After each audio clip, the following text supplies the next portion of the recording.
Hey, everybody. I'm back once again. It is the Friday FARcast. I'm Robert Phoenix. And as you know, on Fridays, we bring people onto the show to explore different topics and go into a lot of different areas, places, and spaces. And this Friday is no different. And we are joined by Howard, a.k.a. Howdie Mickoski. Welcome to the show today. Do you prefer going by Howdie or Howard? Which one? I guess that's Howdie's the one that's on the internet everywhere, so we might as well use that. How did Howdie emerge? How did you become Howdie, or how did Howdie become you? My parents wanted to really make my life difficult, and so that was the name they chose for me at birth. Mm-hmm. So this was the Howard name was put on a birth certificate. You know, mm-hmm. that goof thing, but I've never been known by that word by that name other than business practice. Well, it could have been worse. They could have named you Duty, right? Yeah, could have, but it helped for a while when I was a comedian for 10 years, but other than that, not so much. Mm-hmm. Right. It reminds me of Bowie when he named his kid Zoe, right? Zoe Bowie. And he wound up changing his name to Joe. He just wanted to be a regular Joe.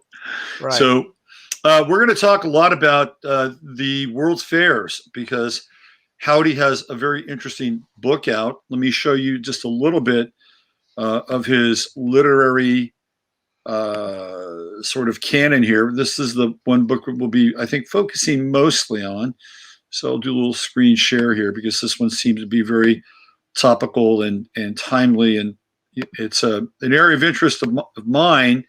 And I know a lot of yours, and this is Exposing the Expositions, 1851, 1915, Ancient Rome in America. So in the title of today's show, you'll see, Pax Romana or Tartaria. So we're gonna play around with this and see what Howdie has unearthed here with these very interesting explorations of these World's Fairs, which are absolutely beautiful, staggering, inspiring, and unfortunately mostly erased from our conscious and to some degree unconscious memory. But we can even talk about that as well. And then Howdie also is a very avid seeker and spiritual practitioner. And we'll touch on his path a little bit and his process and see how it relates to today's unfolding canon of chaos, where every single day there's something new and strange and weird and scary. And, there's a lot of different words that we can describe and ascribe to this situation, some of which I think is quite interesting, to be honest with you, and not just paralytic. So we'll get into that and a lot more. We'll find out more about Howdie as the show progresses. Now, I'm just going to get into our little invocation here so that we can kind of set the table. We'll jump right in and we'll start to dialogue here with Howdie. So here we go. Dear blessed and holy Mother, Father God of the great central sun, which is the universal light, which is the light of Yeshua Sananda Emmanuel, we ask that only the highest and best information, truth, and wisdom come through this channel at this time, through this dialogue, and that everyone observing, sharing, and witnessing it can experience only the highest and best truth, wisdom, and information as well.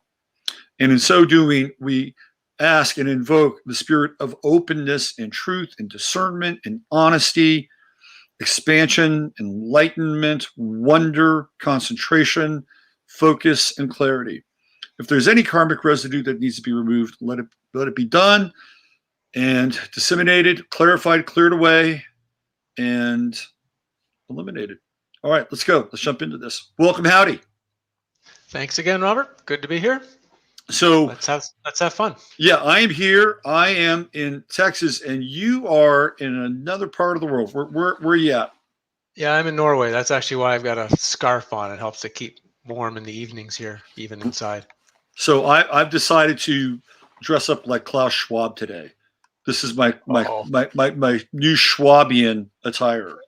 So you're a Bond villain then today. What I'm doing is I'm just trying that on for size to see what it feels like. Okay. So anyway, no, I'm out in my studio. It's a little chilly, so not quite Norway chilly. So what's it like in Norway right now? Just kind of politically, spiritually? What's the vibe like there for people that aren't in that part of the world? Scandinavia has been very different than the rest of the world. We've kind of, in one sense, been lucky because the heavy measures that the rest of the world has had to take hasn't come here.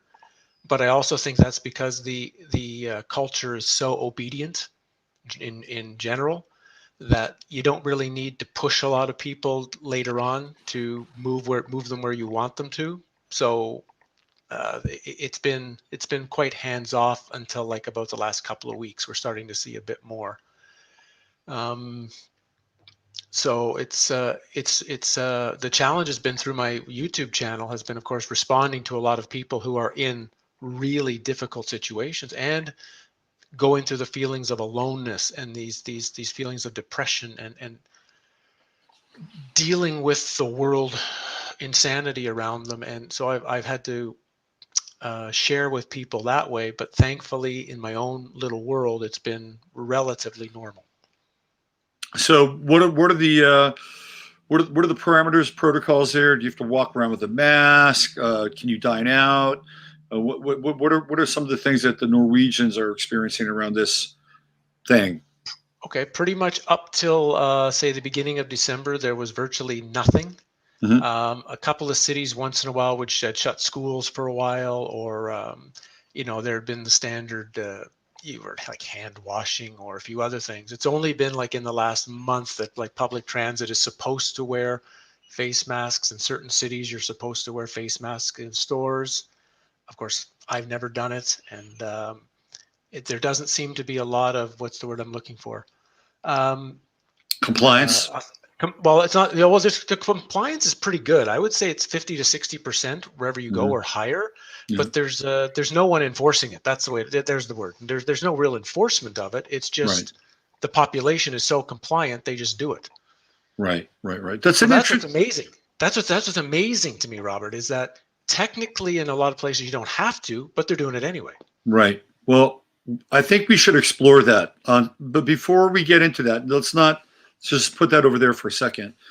What has always struck me as being fairly interesting, if we can believe sort of the historical accounts of, the cultures from, say, Sweden, Norway, Finland, to some extent. Let's say Sweden and Norway. These are, possibly Viking cultures, right? I mean, these were people that were berserkers.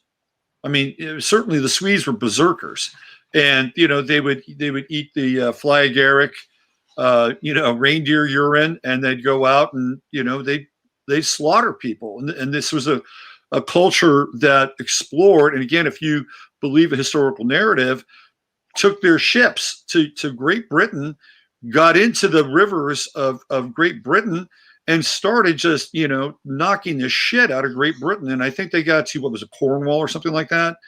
And I think that's where they eventually ran into trouble. And again, if we want to continue with that narrative that the Swedes were, supposedly, or the Viking culture supposedly was in North America as well. And they've found, artifacts from. So this is a culture, and I'll just kind of put maybe the Norwegians maybe as a subset here, but this is a culture that was, number one, pioneering. Number two, like, kick ass, take no prisoners. Number three, not afraid to experiment with hallucinogenic substances that might, unleash, their inner, Valhalla or whatever. And now they become just incredibly compliant. Do you have any thoughts around this? Yeah. Because of course, one of the big things of my life, the two areas of my life that's kind of taken my last 20, 25 years has been either my own personal inner journey of going within to try to find truth. And it's been looking at history, whether it was at the beginning, it was years of looking at ancient Egypt and the Maya and Peru, and then has shifted over time to various places. So when you talk about the historical narrative of Norway and Sweden, this Viking idea, I don't agree with any of it, actually. Mm-hmm. Okay. I think it's very similar to the way that Native Indians were portrayed in the early years of the colonial takeover of North America, where they were savages and evil and they were cannibals and eating each other. So we have to go out and they need to be slaughtered. And you have to remember, we don't really have very many direct reports from that Viking time. From them, we have what the Christians have left after having taken over the place and probably had to explain why they exterminated them all. Mm-hmm. So I would think probably the Vikings would be more like, in my mind, more like Iroquois, Mohawk, Mm-hmm. Algonquin Indians, more with that kind of, yes, they would have had a very warlike, protective ability, that they would have had a very deep spiritual and connection with nature. Mm-hmm. And I even see the connection with England. To me, I think they were very connected and almost like one unit, because Scandinavia is loaded with stone circles. Most of the people here don't even know about them, but there's hundreds of them. Beautiful, energetic circles that are almost the same as the ones I find in England and Right. Scotland. So to me, that's not separate. There's something happening together. I can't say what it is, but I look at the historical narrative, and one of the first things the Zen teacher I had years ago told me was, whatever you've been taught to believe in your life, the opposite is probably true. Well, that's why I said based on a I know. particular historical narrative, right? So there's my disclaimer. And what I was trying to get at theoretically was not that they were bloodthirsty savages that just raped, pillaged, and plundered. Okay, that was really not my sort of main point. But my main point was that this was an explorer race, or these were an explorer people. Yeah. And as a result of that, they had a sense of expansiveness, and you need to have a sense of courage and some degree of individuality, sort of intertwined with a group or a tribal kind of purpose or cohesion and structure. That was really sort of my framing of this. And now what at least I've seen since and E. Michael Jones talks about this, and how the Swedes traded in the church, right? They traded in the church for kind of a soft secular type of socialism, and that Ingmar Bergman plays a really big role in terms of being able to he starts off with the seventh seal, and it's all about the introduction of existentialism, and existentialism comes in and theoretically at that time seems to replace the religious context of Sweden. And that's a whole nother story. But again, let's just go back to this idea that they were an explorer or pioneering group of individuals, and maybe they were more at one with nature and less savage. But nonetheless, that's not happening now, right? Yeah, no, I mean, I knew what you were saying. I more was saying that for the viewers who maybe, have that idea in their head. And I think what happened is the same thing as why no one goes to the stone circles anymore, is the population has kind of been fed this story, and fed that this time in their past was bad and evil. So they don't want to be like that. That's the first part of it. And then when the Second World War happened, and particularly here in Norway, right, they were occupied by the Germans. The Germans were using a lot of the old Norwegian mythology in their own doctrine, right? Mm-hmm. So as soon as the war was over and the country was back, there also became this sort of stigma that if you want to read and write about Odin or Thor or any of these old myths, maybe you're German. Right. And then I also think there was the second layer of the people got frightened off of their past, and so all they were kind of left with was life since 1945, and everything before 1945 is kind of been pushed off the table. That would be a really interesting way for me to sort of simply describe what's happened. Mm-hmm. So we're talking about a shock doctrine, cultural trauma, and a sort of psychological communal reset as a result of that. Yeah, it's interesting. We're talking about resets, and that's the key word that's being thrown at us every day right now. And to me, that was what I was studying when I did the World's Exposition book. Mm-hmm. Was I think that the expositions, I did this 2 years ago, but seemed to be the end result of whatever the last reset was. Mm-hmm. And when the reset ended, these expositions were set up to kind of mark in the new time. So right. The new time. But these resets, I guess, there's smaller versions of them going on constantly. Yeah, this is something that came up in your interview with Jay, and you guys kind of touched upon this, and then we've talked about it a little bit, and we've looked at it from astrological cycles, and some of the more recent versions being like the Great Depression as another version of this kind of reset within a reset, the various wars, resets within resets. And then you get into, and they seem to get closer and closer together, right? And then the amplification it's sort of like you have, World War II, which lasts now it seems like that period is quite long in terms of what happened. Now these things are much, much shorter, but the amplitude seems to be greater. Like they're trying to get more bang for their buck in order to flip people's consciousness and move them away from any kind of historical narrative that they may have had before that. That sounds about correct. Yeah, that certainly the speed or the time frame is crushed, and so is the feeling of being squeezed in any of these aspects. Yeah.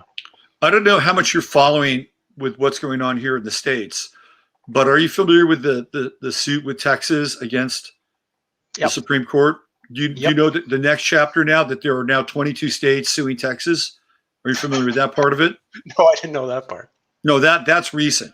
So now this is how fast this thing is happening. Right. All of a sudden, just bang, we've got Texas suing the 5 states. We have amicus briefs, and you have all these other states signing on. At least 4 or 5 now have taken the same position. So they're at a parallel with Texas. And then the other states who have more investment theoretically in the election have now joined in a countersuit. So this has all happened within 72 hours. Wow. Yeah. And this is the amplitude and the explosive amplitude and the frequency with what we're dealing with things now. It's almost too much for people to be able to, consciously process in a lot of ways. I would think it's impossible. I mean, think even just a year ago, the world was keeping everyone so busy with taking your kids to soccer, going to spinning class, get your supper done, go to work, go to this. There was no time for any exploration. And now you add what's going on in the last year. Most people are just getting just drained. A few people, this whole experience is turning them inward in a huge way. Mm-hmm.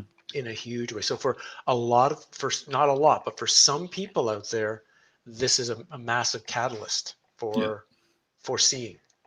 Yeah. It feels like for people that are kind of on the edge or on the periphery or on the cusp of, kind of, being awake or not awake, this is really shaking those folks out. Exactly. Yeah. Totally. And so there's also a lot of possibility, but I don't see the possibility in large scale or for countries or for groups, but for individual people, I think there's a lot of possibility for potentially, like, you out there right now, you have possibility for something to really transform in your life through this really difficult mess. Right. Exactly. So speaking of you, how did you wind up in Norway? Because you're originally Canadian, aren't you?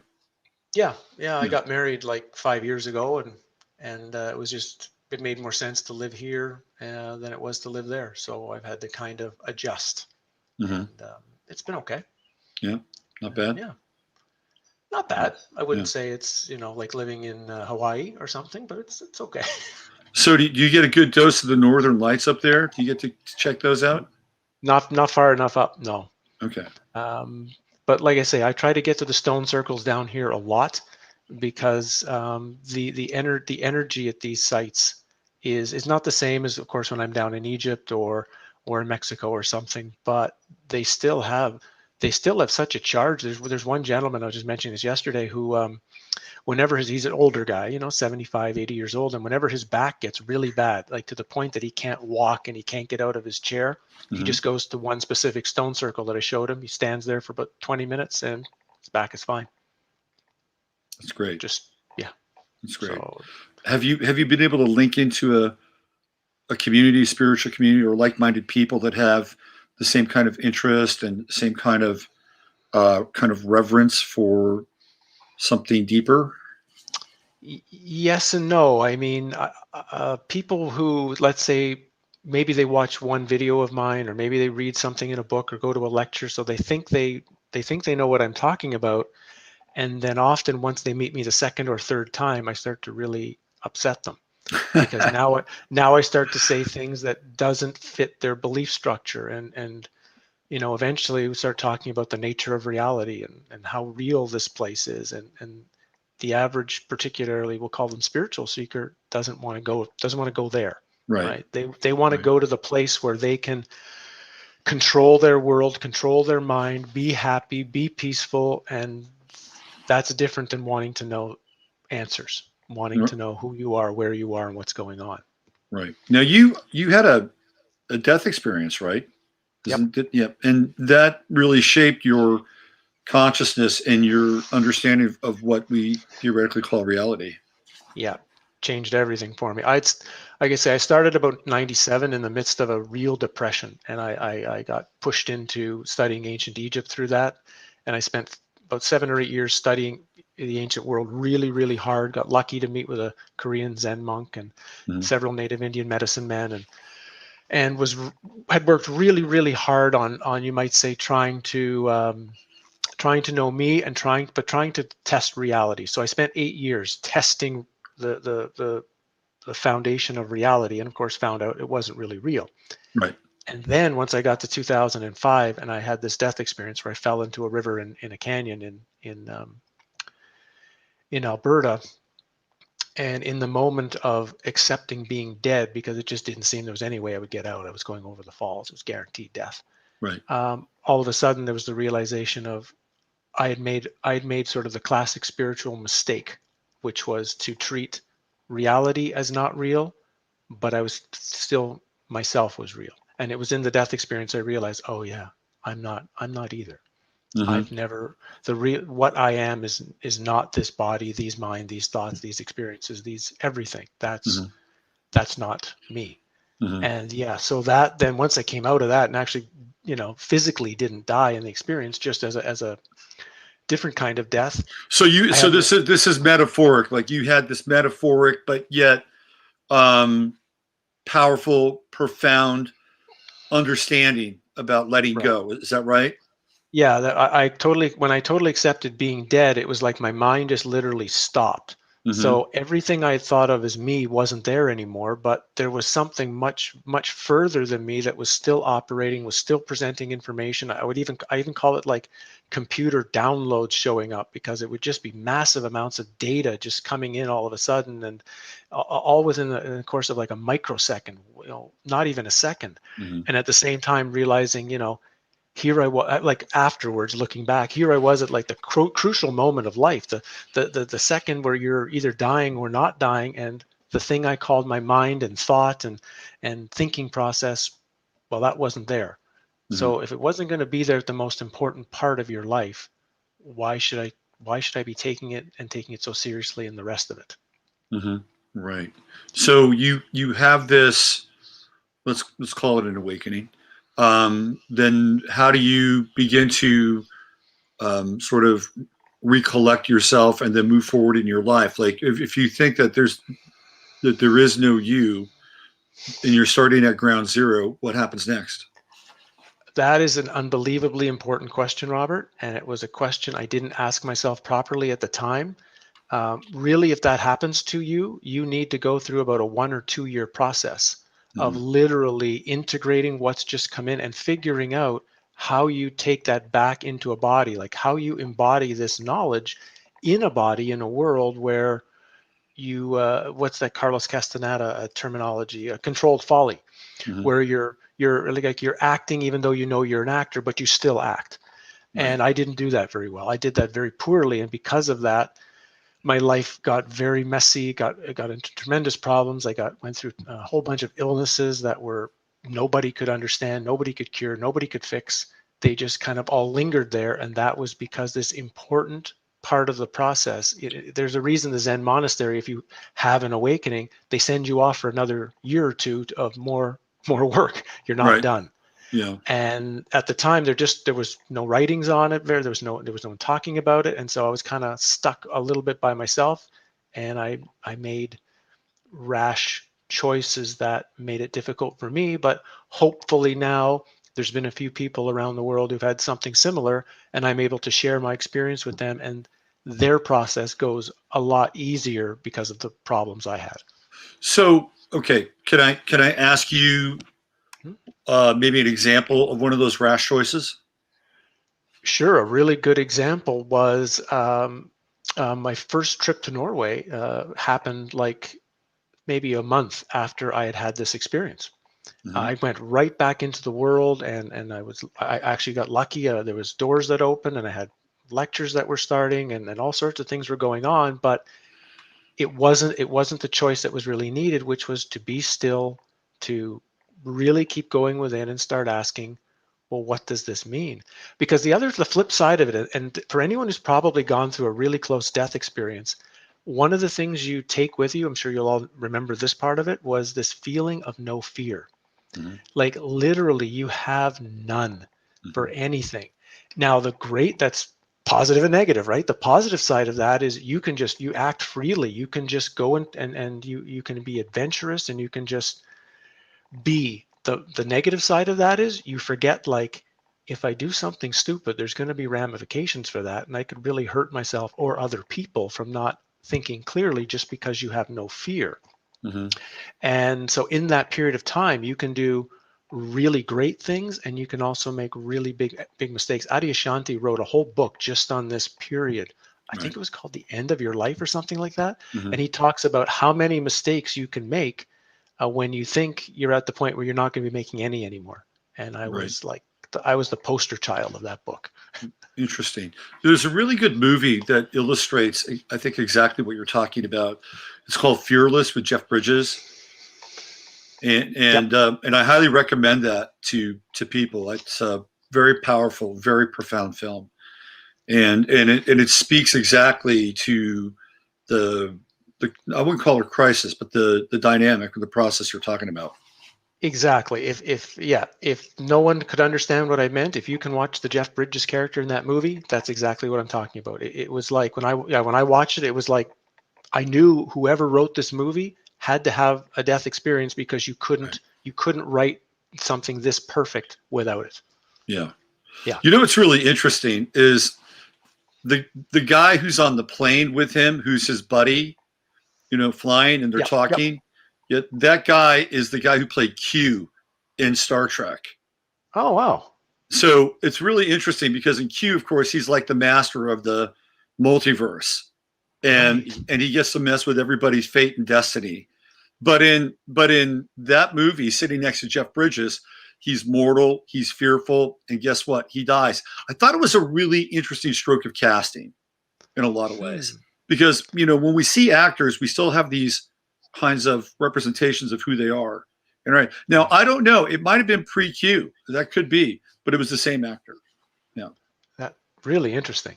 Yeah. It's Uh, a good, it's a good film. Also, shot in San Francisco and Oakland, California. And one of the scenes, I actually captured a mural that a friend of mine painted, which was a pretty cool thing too. So you come out of this experience and you go to Norway and you're fearless and you for a start while, yeah. for a while and you're talking now and you're basically putting yourself out there. Yeah. Now, is that the definition of rash or the definition of an unexamined ego? Or did you actually do something or say something that was maybe negatively impactful that made you kind of second guess where you were coming from? Yeah, there's a little bit of all of that, you know. I mean, on one side, there are moments of great clarity. The book I wrote, Falling for Truth, that came out a couple of years ago. Certain parts of that book were written just after the death experience, and Mm-hmm. I never had to rewrite one word of it. It stayed exactly the same 13 years later. A lot of other stuff was, yeah, because the trick is you think your ego has been destroyed or killed or done away with, and it's not. It's Mm-hmm. just gone to retreat for a while, and it reorganizes itself and comes back in a new form.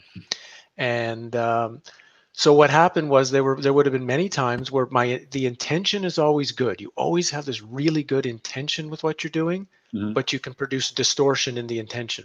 Mm-hmm. And I saw that after 3 or 4 years of being out there, I was concerned, was I distorting more than I was helping? Mm-hmm. And I actually just shut it all down for 7 or 8 years. I just stopped. Right. So you were deeply involved in a particular process where you believed or you were convinced that you had a truth, right? And then Right. at some point, something again happened, and you were like, well, maybe this isn't as clear or as clean as I've been projecting. Yeah. So I'm interested in that 7-year period. Were you ever in a phase of inquiry around what you were actually doing during that time? And if so, then what was the mechanism that kept telling you that you were doing the right thing or you were on the right path? Oh, again, good. These are excellent questions, Robert. No one has asked these kind of questions before, in however many interviews I've done. These are outstanding. Um, I think what's going on is I think what can get generated for a lot of people is what would be called a spiritual ego, right? An ego that thinks you have something very special to present to other people, and of course, on one level, you can't, right? I mean, it's taken now 15 years to kind of be at this place where where I feel very calm about everything and just very relaxed. But back then, it was still two pronged to it. I've also never. I had a father who stole a lot of money from me 30 years ago, and so that trauma has kind of always been running in the background of the egoic self. So I've never been one to be making a lot of money in the world. So I always had this pressure on me I have to keep doing something to bring something in somewhere. So that was part of the push during those 7 years was I can't just be still and do what I know I need to do because I don't have the funds stored up to do it properly. So I had this push that was sort of an old trauma actually pushing. And then there was I guess what you would call it, the ones that are getting helped. When I was able to be very clear, there was people who got useful information, Mm-hmm. And it's easy to then focus on those ones and kind of forget. Well, maybe these ones didn't get a really clear message, and you see, so it becomes like a sliding like a sliding set of glasses where you kind of you choose to see certain things really well and you kind of distort a little yourself what you're looking at in some other things. Mm-hmm. Right.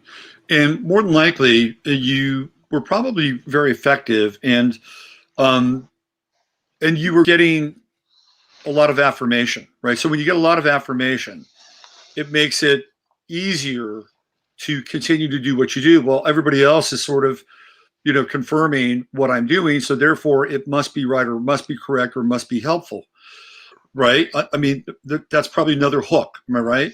That's another hook, and I was still lucky because the teachers that I came across long ago, they were still running things in the very old tradition. They never they would accept money, if you gave it to them, but they would Mm-hmm. never keep it. They would give it away right away. They literally lived old ways. And Mm-hmm. this is how I was influenced, was to that spirituality or wisdom or knowledge is not a business. It's Mm-hmm. not it's if you really think you have something to share, then Mm-hmm. just share it. Mm-hmm. So that I think saved me, because that was the savior in those 7 years. Mm-hmm. Was I think if I tried to turn it into a business or an organization, then I would have totally defiled it. Mm-hmm. And instead, at least by saying that, in a sense, what I've got is free. I appreciate your donation and what you give back, but Mm-hmm. I'm not sharing with you if you can't pay anything or any whatever. Mm-hmm. That I think saved me long enough to get to a point where a new level of clarity could come in and kind of start cleaning out what had happened there, and sort of resync into um, a new way of communicating. That's the best way of saying it. A new way of being the message I don't think is that much different now than Mm-hmm. it was 15 years ago, but I share in a very different way. Mm-hmm. Cool. Good. That's always, I think, one of the dilemmas that so-called healers or teachers or guides or whatever you want to kind of wrap around that title, face it'd be, the compensation piece, right? And that's something, I'm an astrologer, so I help people, knowing what I know about astrology and a few other things. And that's something that I always, sort of have been dealing with on some level, right? Right. Like that dilemma. Well, hey, Jesus gave it away, that sort of thing. And I had to come to some peace inside of myself and say, well, look, I believe that I'm worth this much. And if I look at what I believe I'm worth in terms of the rest of the so-called marketplace, guess what? I'm really affordable, right? And the other thing that I came to my senses or my awareness was that I don't have to charge that to everybody. And like I do stuff free for people, right? Like if you don't have any money or whatever, I don't care. So I've tried to find a balance between getting, my needs met and, paying my child support and all that stuff. And also not getting to a point where I'm charging $400 for people to sit down and spend 60 minutes with me. Right. So that's kind of how I've worked it out. And it seems to be okay. It's like I feel pretty clean with that. But everybody has their own relationship with this thing.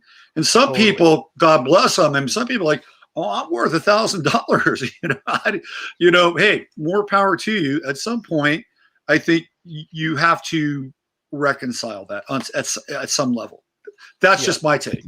Yeah, one of the teachers I've really come to admire is Richard Rose. He was he created the TAT Foundation back in the 70s in Virginia. Yeah, and he was very clear because he said, like, if you're going to teach yoga, for example, for the betterment of a person and their health and their body, then it's like any other business. So charge for it. But if you're going to start teaching truth, or you're going to start teaching absolute reality, or that kind of stuff, then you can't put a price on truth. You can't put a price on ultimate knowing. So for him, that was his dividing line. That if you want to go into that part of it, that's where you have to start really making a decision. Up to that point in time, he was like, sure, go ahead, no problem. Right. But like you say, I also think it's good to really make decisions for people out there. What's the right way to do it for them? What makes it feel like it's correct, that you feel comfortable with yourself, how you've chosen it. Yeah. And it's taken me a while to get to that point. So anyway, I'm pretty okay with it. In fact, I'm very okay with it. Richard Rose, interesting character. And that actually makes a lot of sense. Like if you're going to teach about ultimate truth, then there's no price you could really put on it, because you actually devalue it in a lot of ways, right? Yeah, right. Yeah. He would say even if you could charge $1 billion for it, it wouldn't be worth enough. That would still be cheap, Yeah. So I've gravitated to him after the Canyon just because he's one of the few ones out there that I've come across that was being really honest. It doesn't mean you agree or disagree with everything he says, right? But he's at least completely honest. He's not trying to lie to anyone. He's not trying to, get anybody to join anything or get money out of them. He's just sharing his experience and what he knows openly and as starkly and as honestly and at times as brutal as possible. And I appreciate that, because so much of the spiritual path, like we talked about earlier, it's about just trying to make people feel better. Yeah. Because if you make people feel better, they'll give you more money, right? That's what they want. So if you just make them feel a little better, well, they'll just keep giving you money. Right. But if you want to really help people, sometimes you have to say things that they don't want to hear. That's right. You can't do your astrology chart with somebody and find there's something in here that this is going to be tough for them. I'm not going to tell them that because they won't want to hear it. I have to share all of it. Right. That's right. Yeah, and that's why that's one of the reasons I liked him so much. It was his total honesty. Yeah. So how would you contextualize, or how would you say that your teaching from that 7-year period and what you're doing now, how is it different? The difference is I'm being very careful now in really trying to just share a piece of information or share an experience and not worry what another person believes from it. whether they accept it or reject it, which I think there was a lot of that at the time. I was, once you see that at least, let's just say reality is not what you think it is. Let's just leave it at that level. So as soon if you're presenting that to someone and they want to hold on to, well, it's very real. I bang on the table and hurt my hand, so it's real. There was at the time almost like, I think, a push to try to say, no, you need to go further. You have a chance to see something so much deeper than that. And I kind of had the feeling of the urge to push, when now I can just say, yeah, okay. If you feel you want to be different later on, or an experience happens to you, it's usually more when someone comes to me personally and asks me questions, for example. It's not because they're just interested in something theoretically. It's because something has happened to them that they have trouble explaining. They have some experiences that are very confusing for them, and they come across me somewhere and say, I think this guy might actually understand what it is that happened. And that's really where like anything, that's where the rapport can start. The alcoholic wants to go to somebody who used to be an alcoholic because they'll understand where they are. If someone has never had the addiction, it's difficult to feel for that person to say, they know what I'm thinking. So it's that kind of thing. So now I'm more just willing to share things with somebody who I can share it with, rather than, in a sense, you might say, forcing something on someone, or trying to say, you should pay attention, or this is what you should think about, as opposed to, I'm just here, and if you have something to ask, go ahead. Well, it sounds like you've incorporated more non-attachment. I don't think it's necessarily that, Robert. I would say more, it's just, it's been learning how to be a better value. Okay. That would be it. Better value. I like that. Better value. That's a really great way of putting it. Okay. Well, I think we've established, some good foundational principles here with you, and kind of have a sense of where you're coming from in some ways, in the brief amount of time that we've been able to do it. Do you want to take a trip into the past and look at some of the World's Fair stuff? More than happy to. Wherever you'd like to go. All right, let's do that, because I'm just going to throw up some graphics here, and we can go through some of these things, because I think they're really, really fascinating. That's your book. We can take a look at this book again. There it is right there. I love this picture, by the way. It's just stunning. Yes, that is one of the photos that got me started. And I guess for everybody, as we go into this subject, I can share how it started for me. Okay. And that was, I had never really paid any attention to modern history so much. I even was I have a university degree as a historian. But my whole focus had been on the ancient world and the lies of the ancient world, and the fact that humans seem to have a great power and a great knowledge in the ancient past. And I was trying to uncover the lies of it, right?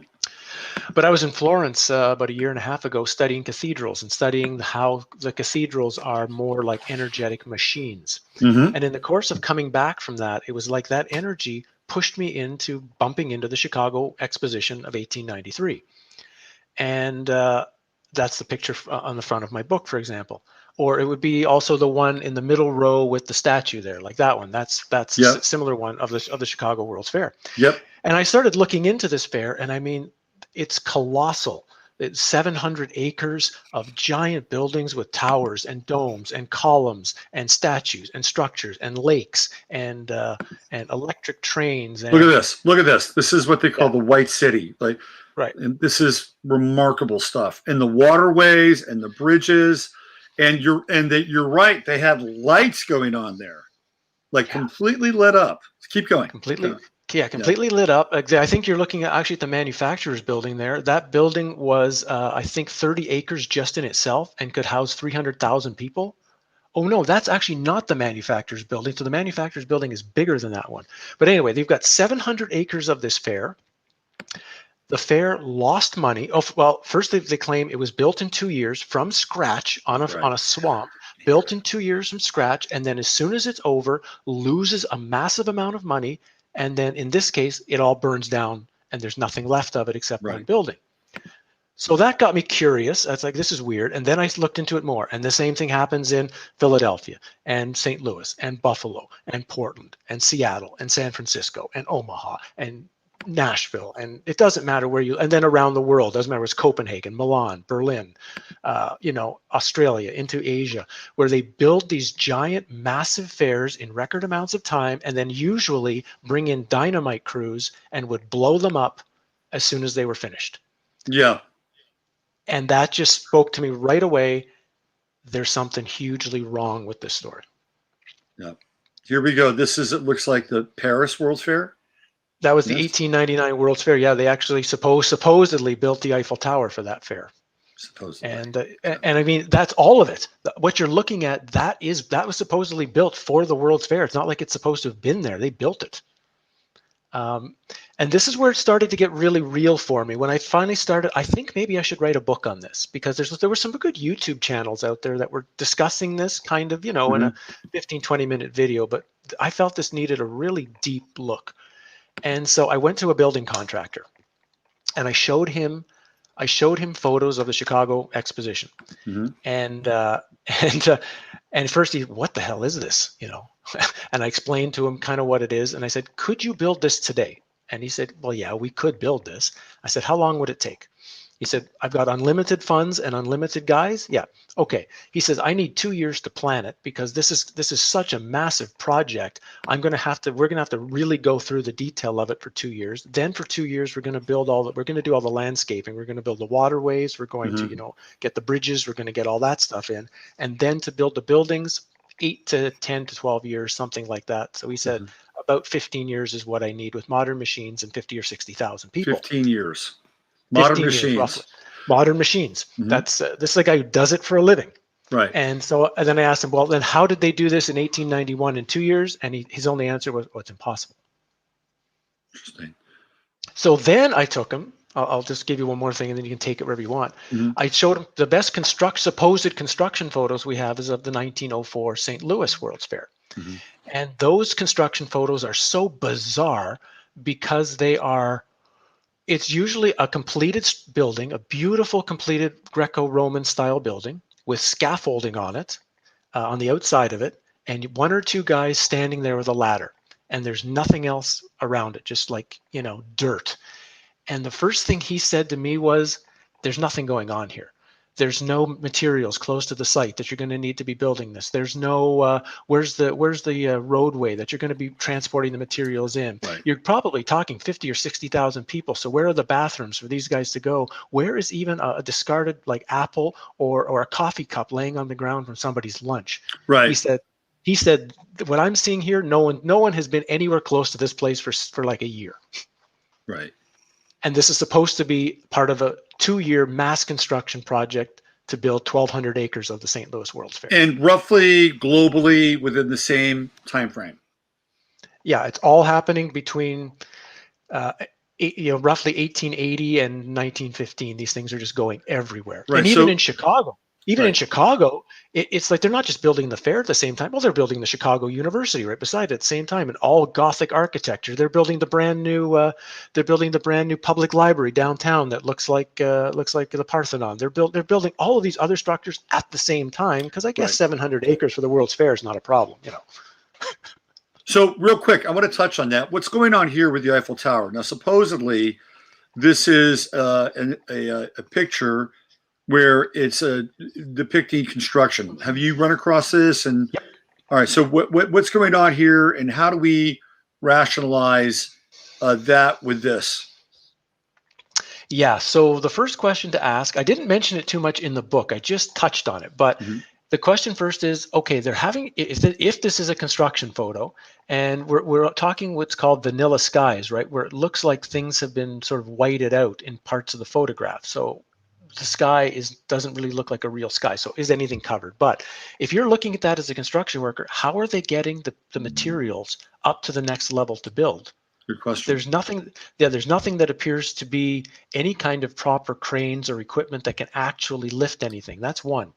The second one, I don't know how well you can see that particular photo. Yeah, I'm looking at it because it looks like maybe part of it is an illustration, and the other part looks like it might be It does not look like it's the same medium. No, and there's also this layer on about the first level horizontal layer. Mhm. The original Eiffel Tower had these very strange, almost like circular iron pieces on the outside of it that went all the way around the Eiffel Tower, and they were only there in photos for about 10 or 15 years, and then they just disappeared since then. And again, if we're talking about this time, the reason, not only the question of could these buildings have been built, and if not, what's the story for them? It's why do you need buildings that look like this? Why do you need these kind of towers? And we're back to the way back when we started this conversation, which is I believe these are part of energy generating machines, and that they were not just bringing what we'd call electricity to these cities and these places, but maybe even bringing harmonic balance and health and clarity and all of these other things, that these buildings actually generated a very not just advanced civilization from what was from the structures built, but from the energy that was available to the people who lived there.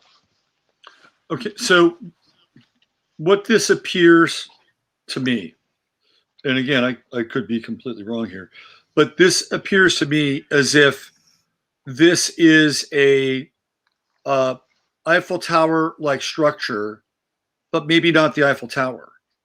Like this could have been something that would have been connected to some other place and maybe not entirely finished. And it almost looks like it's been superimposed on what looks like an illustration down below.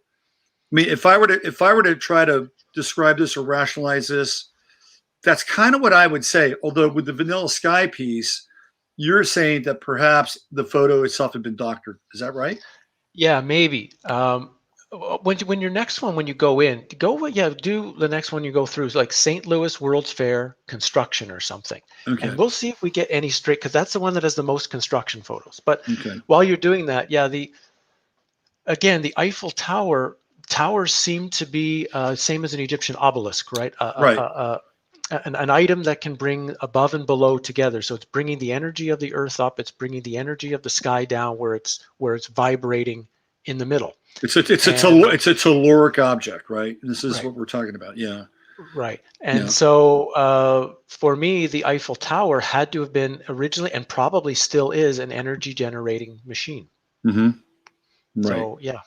It totally looks like an energy generating machine. Yeah. Yeah. Absolutely. But like you say, when you look at the construction photos of it, there's nothing there to bring the construction of it up. There's nothing. There's never usually any workers. There's never any. It's just constant photographs of nothing going on. But Yeah. a little bit more gets added. A little bit more gets added. Then all of a sudden it's done. But there's never been anybody around that looks like it's ever worked on it. Yeah. I went to the Parthenon in Nashville. Oh yeah. I think it was November of 2018, and that's a staggering building, by the way. And when you look at it, it's weathered, like it's really weathered. And even though, what was that World's Fair in Nashville? Was that around 1918 as well, or a little bit before that? 1897. 1897. Yeah. Even if it's 1897, it looks really weathered, even for 1897. And when you go inside, they have a little museum, photo, kind of a photo essay from that fair. There are no pictures of them constructing anything, including the Parthenon. There's some scaffolding. They usually like to put a little scaffolding on things, and that's about it, right? There's nothing. And the Parthenon story is so weird because, again, all of the claim as to why these fairs were built so quickly is because they were using a material called staff. This is the story, which is a plaster and wood. Right. Right. So the buildings you're looking at there are all supposed to have been made with plaster and wood. Yeah. Like you'd really want to be, handling that, especially because people went on the roof of these things. So, you want plaster and wood when you're going to have rich elites standing on your building, potentially to collapse. But Right. when it came to the Parthenon, they claimed we don't want to tear it down because it was going to be too costly to actually tear it down. So they fixed it up and kept it as the building that it is today. But just beside it was the Commerce Building, which I think was 256 feet by 591 feet in size. Right. So that building wasn't going to be too costly to tear down. Right. You know, you don't want to leave that one up too. Yeah. So this was the part that it's not that even how fast they built them, it's that they tore them all down. That is the part that right away gets your, you know, your spidey sense tingling. Like, Yep. this is bullshit. Has to be, because, you know, you wouldn't, especially if, like, here's the city of Chicago goes through the fire in 1871. You need some buildings. Why Yeah. not Right. build some and keep them? So San Francisco goes through supposedly an earthquake in 1906. I'm not sure it did, but that's the story. Right. So you build this huge fair in 1915, and then again, you think, because people need buildings, you need stuff, so let's tear them all down when we're done. All Right. of these things make no sense Make whatsoever. no sense at all. And the thing that was really striking to me about the Parthenon was the dimensions. When I say dimensions, like taking the steps up to the Parthenon, they're pretty high steps. They weren't. They weren't like just regular, you know, your 5'9" or 5'10" kind of steps. You're taking Right. pretty big steps, and then the door of the Parthenon, which you cannot open, the door of the Parthenon is probably about 20 feet high. Yeah. And it is made out of this. Is it iron? I think it's iron with some cast bronze over the top of it. Right. And so it's not an easy like door or portal open. These are massive doors. Like, why would you create something like that size? I mean, and it makes no sense. And even if you're going to create that door, why not just create a wooden door that looks like that? You know what I mean? So it would be, you know, you could have the scale, but it would be much lighter and much easier to simply open and close. Right. And so you begin to ask yourself these questions. It's like, well, why? You know, why did they build this thing so high? And, you know, why are the doors so big? And what was really interesting about the Parthenon is that you go in and you walk through, and I think who's in there? Athena. I think they put Athena in there.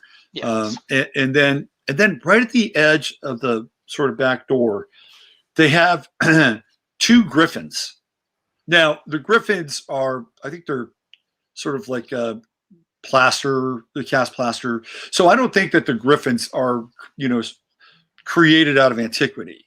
I think they brought them in, but the griffin was a symbol for Tartaria. Like, if you see these Tartarian flags, the griffin and the owl seem to be the two creatures that are most like symbolic or associated with Tartaria. And there they are. They're just sitting right at the edge. These two griffins staring back. Why would they put the griffins there? I mean, it's a Well, of course, the griffins were related, if you go back further in time to ancient Egypt, to where you would put two sphinxes in front of the temple. Mm-hmm. And every Egyptian temple would have a complete, it's always balanced. The left and right side, the masculine and feminine in the temple are balanced, because again, it's an energy structure. It's a place to create a specific energetic vibration and charge. And particularly at the front, you want to create, those two obelisks would act like tuning forks, right, to create the right vibrational cleansing. And then you'd have the exact stone statues you want, and the sphinxes, which in a sense were, you might say, and energetically scaring away evil or negative energy, or right, so that by the time you walk through the threshold, or the portal as we've called it, right? Interesting, we use the terms of dimensions and portals when we talk about this stuff. Yeah. But by the time you've entered into the space, hopefully your vibrational state will match the vibrational state of inside the temple. And that knowledge, I think, has been continually passed on, even though it's been the type of things used has changed slightly, but it's still the same principle. Yeah, I mean, I think with the griffins, I think they were doing a little show and tell. I mean, that's my sense. And they weren't exactly sort of, I'm not sure they were apart from each other, like one on the left and one on the right. I think they were actually situated together. But when you're leaving, they're there and they're staring you right in the face. It's like, oh, yeah, interesting. So this is St. Louis. And speaking of masculine, feminine, left and right, we got a little Boaz and Yakin here. Mm-hmm. So this is a finished product or finished rendition of this beautiful, absolutely beautiful structure of the St. Louis World's Fair. You want to talk a little about that? Sure. Let's. And I'll say where the research then took me, because Okay. the next step is, okay, well, what's going on here? Because Hmm. you couldn't build this in 2 years, and you wouldn't destroy it right afterwards if you did. And while there are probably 15 potential, you know, possibilities or answers, I'm leaning to two, which would be the most likely. One would be these people then must have had a technology that we don't know they had, that Hmm. did allow them to complete this work at that time in 2 years, Hmm. or at least a large majority of the buildings had to already have been there. They didn't need to build them. They just needed to repair them, clean them up, repaint them, and then build some other structures that kind of look similar to them in the plaster and wood, put the same paint level on them, and you would be hard pressed to tell the difference. And I Hmm. think one of those, I'm leaning to the second one, but that's more likely what we're dealing with these World's Fairs.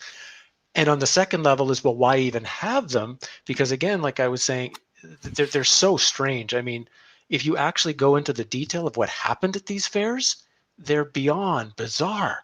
And that's why I've got the sense that I think our whole historical narrative, the things we have been taught to believe ever since that, was Hmm. formulated and presented at these fairs of, this is the history you're to believe now. That's right. That's right. Absolutely. So here we can get into some of that. So here's a picture of the construction of the Aha. St. Louis World's Fair. Yeah. Which you, again, you can see there, things look, first of all, the background, it's all finished. Like that's It is all perfectly done. finished. Absolutely. And there's nothing that indicates there's a construction site of any measure going on.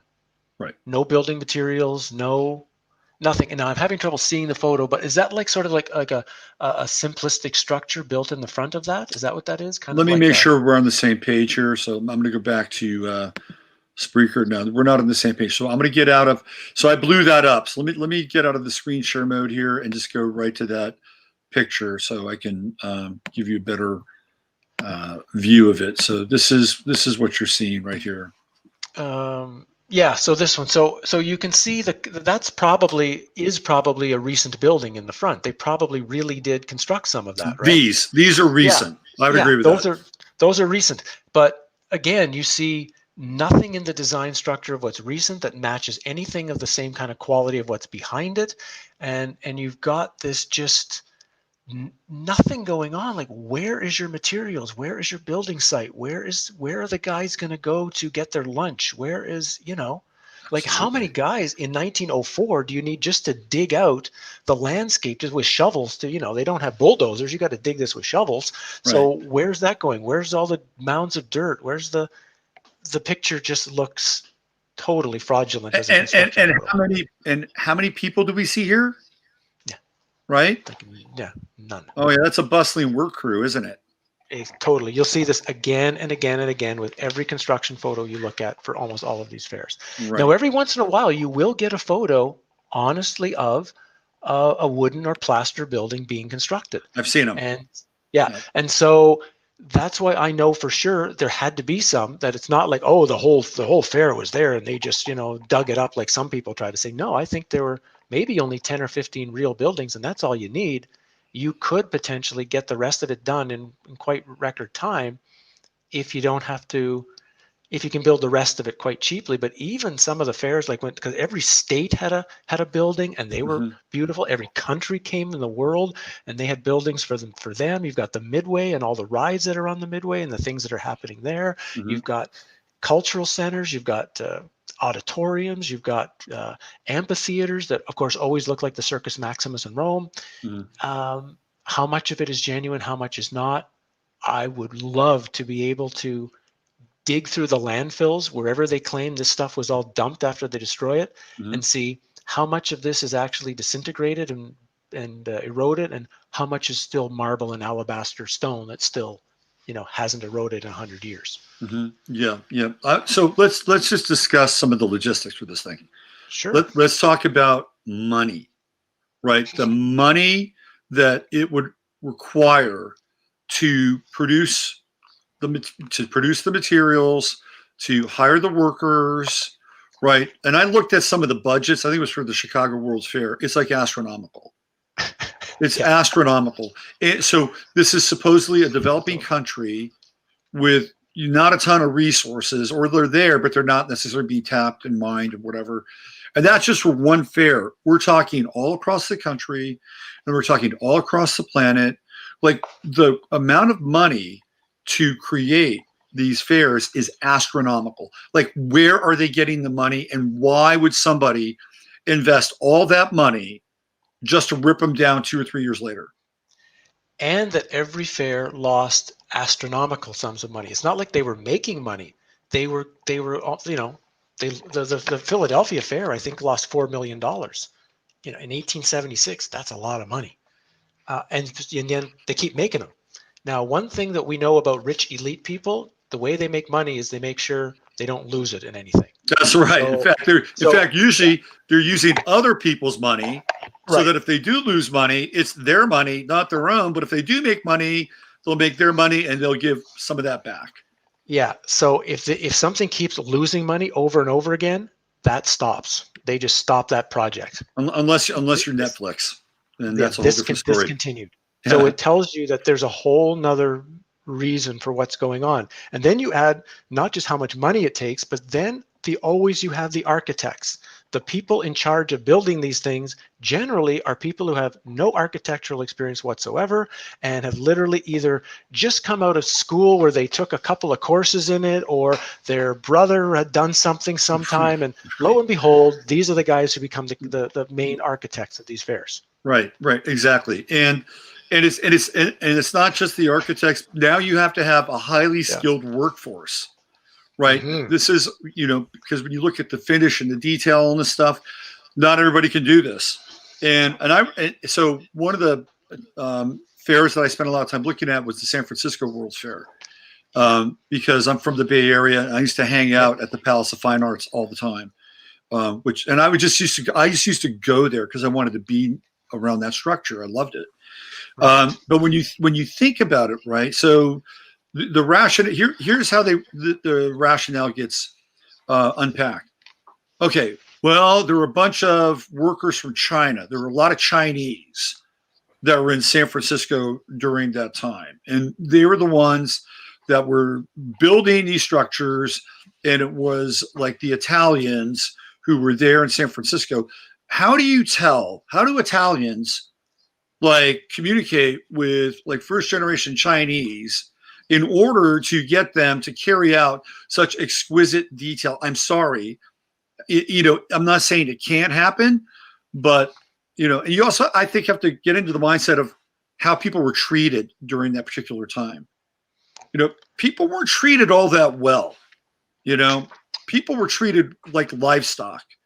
So are you going to get really high grade performance and craft out of somebody you're treating like a piece of livestock? I don't think so. Right. So the whole labor thing really comes into question as well. It does. That's one side of it. And then the other side of it is sometimes, like you say, I mean, if you really get a chance, people out there, to go really look at these photos in more detail, whether it's, you happen to see my book or go on the internet. It's the ornamentation, the incredible detail. And the answer some people have given me, because I get the similar questions or similar responses wherever I go from sort of when I do one of these, right? And it's old world craftsmanship. That's what they try to tell you, that this old world craftsman knowledge, they knew how to do this. But an old world craftsman to make something takes longer than it does to just do it, half-assed quickly. So if anything, to make this beautiful ornamentation, the fair should have taken a really long time to build, to create the craftsmanship. So they're not. They are so ornate and so perfectly done. It tells you the story can't be correct, along with all the other things you just said. Right. So, I studied medieval literature and some medieval culture in college, including some medieval architecture, Chart, et cetera, quote unquote Greek cathedrals. And the idea here with the cathedrals, which I'm sure you're well aware of, is that it would be started by one generation, and then another generation would take over, and another generation would take over, and then finally, because they were all inspired by God, that it would be a transgenerational accomplishment achievement. Well, if that actually is true, think about that, right? It's taking 3 generations to build a cathedral in France, let's say.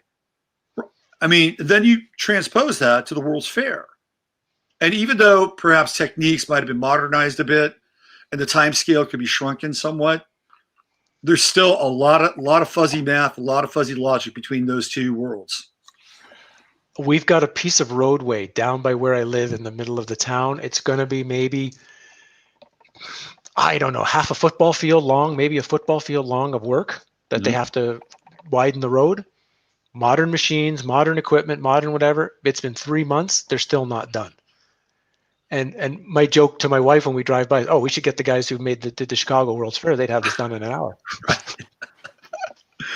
You know, Yeah, so yeah. it's also that transposing. You're looking at work done with modern machines, which no matter what, even if you say the workers are lazy today or something, the machines do a lot of the work for them.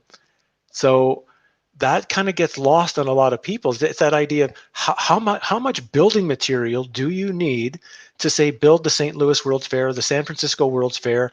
Where are you getting it from? How are they carting it in? What kind of and what's also bizarre is often the cities where the World's Fairs are being built don't have proper roads in them. Right. So they're still using dirt roads. So Right. so you know, we're going to build these massive structures. We have to bring in millions of tons of material, but we're not going to take time to build a decent road in so that we can get the material here quicker. We'd rather just keep the dirt road and bring them in on horse and buggy and have trouble carrying it in. It's every part of it just makes no sense. You know, the other thing about San Francisco is that people don't realize how hilly San Francisco is. That's the other thing. And to actually get to the Palace of Fine Arts, you literally have to go vertical and then go down. And then you have to sort of veer to the left and get out into that, you know, just past Fort Mason and, you know, just the beginning of the Golden Gate Bridge. Now, you can come in through the southern part of that area, but again, when I took a course in the history of San Francisco, that at one point where Golden Gate Park is, theoretically, all the way out to the coast, that supposedly was all sand at one point, right? So if that is even halfway remotely true, to get to where the Palace of Fine Arts would be, you would have to navigate through basically dunes of sand to get the supplies there. And if you're not doing that, well, then maybe you're going to bring it in by boat. Well, where's that coming from? Right. You know, are the boats coming from Oregon or Washington, or are they coming around the Horn? You know, and I mean, the whole thing is just, once you get into the logistics of it, it's crazy. It's totally crazy. Yeah, these were some of the things that was when I first started. You know, there were other at the time YouTube channels that were talking about some of these things. Like say, you know, John Levy and Autodidactic and Conspiracy Ross. Right, really good channels. And it was really wanting, how deep can we go with this? Like you say, like San Francisco is probably the #1 North American city for exposing the lie of building construction. Probably in the whole world. Yeah. You know, when you start digging through the story of San Francisco, 1847, supposedly cowboys and miners, nobody out there. And then by 1878, you have that Murray Bridge panorama, which looks like a city of hundreds of thousands of people, all perfectly constructed buildings. And in the photograph, there's not one bit of construction going on, not one bit of painting going on, not one bit of anything. It's literally a perfect, pristine city in 30 years, miners and cowboys. Not only where do miners and cowboys supposedly have the knowledge to build it, just like you said, where does all of this material come in 30 years? How do you get it there and get all this work done? It's an obvious lie of history. Yeah, and again, just the geographic challenges with San Francisco they're very unique. What was I going to bring up? It was so I often bring this up as a juxtaposition. If you want to see what a gold mining town looks like, I'll show you what a gold mining town looks like. Yeah, show everyone. Yeah.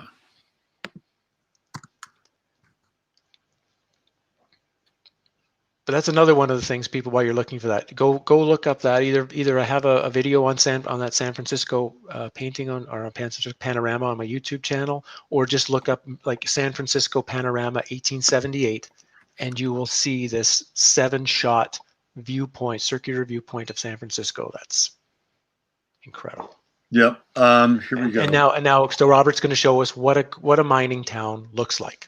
I'll show you. I'll show you what a real theoretical mining town looks like. Let me find the picture that I think. Here you go, right here. All right.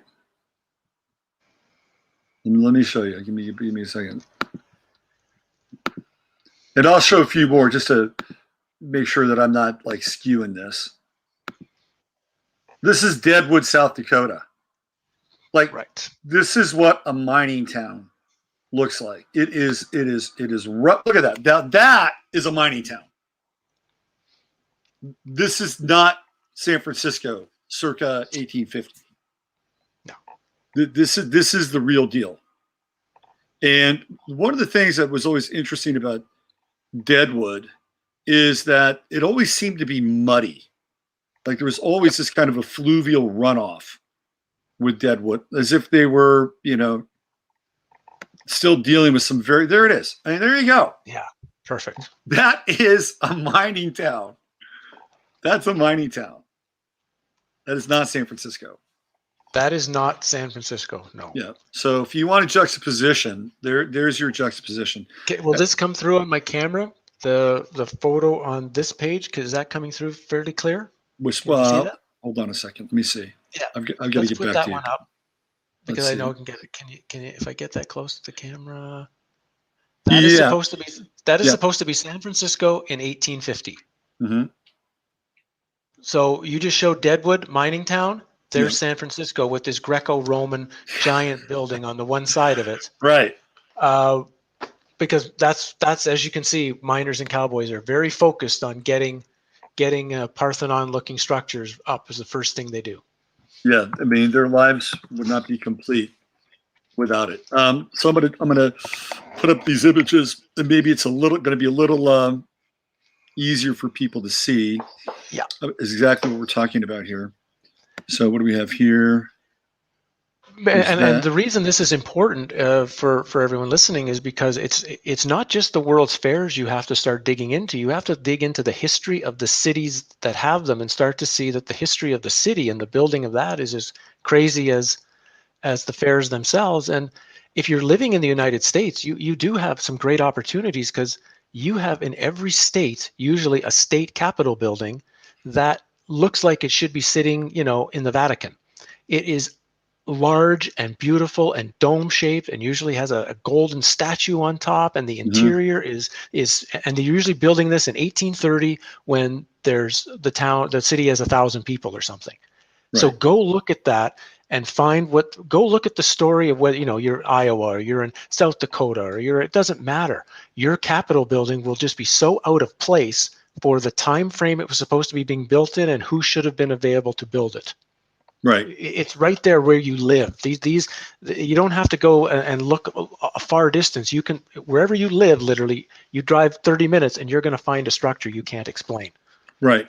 And it's interesting that the entire, here's a really good shot. This is a really good shot of San Francisco. So there is some of the scaffolding stuff here, but a lot of this is already complete. Right here, I'll show you this. Thanks.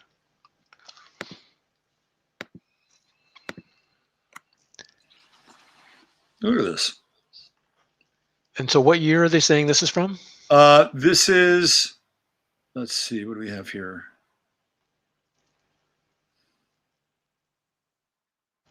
(1847).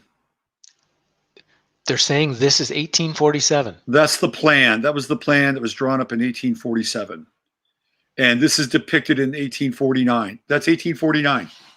1849, okay. 1849.